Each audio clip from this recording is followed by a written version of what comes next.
Hello everyone, I'm here to talk about part 5 of my V2K experience. I'm gonna start. I'm gonna start with the other potential targets. I remember it was back in 2004 and 2005. It was during the early stages of it that they were telling me about the other potential targets that they had in mind. One was actually my neighbor. He was a male and he had graduated the same year I did. And they'll say stuff like, "Oh, this would be the first male target that we had," or yeah, it would say stuff like that. And also state how that other people in my high school, like I guess they knew him and they said those were the other potential targets too. It was really creepy because I felt like they were like sat around and stared at people, and then like in a sense, what they were doing was plotting to find a victim in a sense. So they I guess that sit around and watch a lot of people to see who would be a good target and who would not be a good target. So I figured they were plotting this for quite a while.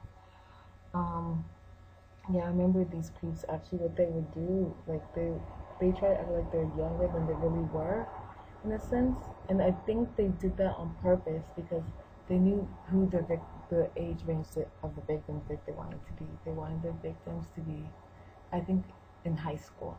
So they would try to pose as teenagers or like 20-year-olds, while they're really like in the late 20s or early 30s. And they did that. It's like what pedophiles do. They tend to try to immerse themselves with the people they want to victimize or they want to target. Um, yeah, so that's what I want to state about the potential targets. Um, I do believe that they have connections with the company or someone because I don't know how they were able to get this device in a sense. So I feel like they have to have connections with with the company. And I remember overhearing them when they thought I was asleep. I already said this earlier that they said, "Oh, if we have to testify, we testify for Epsilon Urgent Company."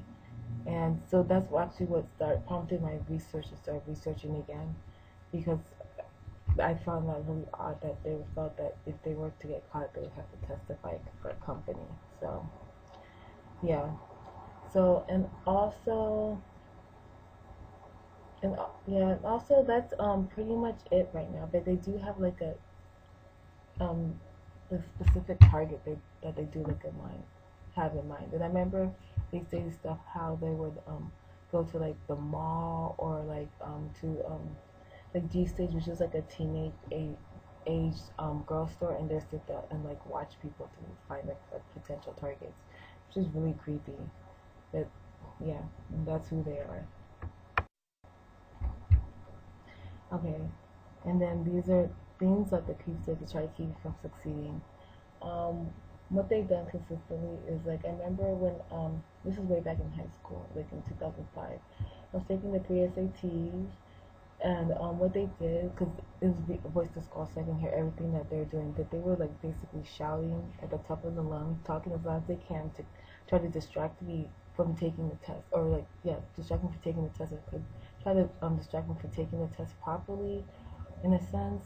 Yeah, they would do stuff like that, like talk really loudly, so I wouldn't focus, so I failed the test. Also, they like during because I was taking honors classes in high school, and when I had the test the next day, I would try to study, but they'll display like there being a high acoustic sound to try to distract me from studying, and they would do this also to me when I was sleeping or when I was trying to sleep, so I wouldn't be able to sleep, so I failed the test the next day. That's what they tried to do, but I didn't fail the test because I don't like when people try to. I don't know. It just made me study harder in a sense. And also, I remember it was junior year. This is before I actually had this is right after the summer of 2004. So I kind of felt like bummed out and everything. And I actually had given up a lot. I was like, oh, whatever. There's no point in life in this sense.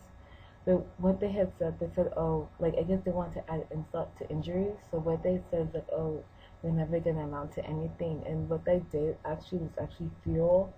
It made me really angry and fueled my anger in a sense, and it gave me drive to try to keep on succeeding. So actually what they did, I don't think they had done it on purpose, but they actually motivate me indirectly to work hard.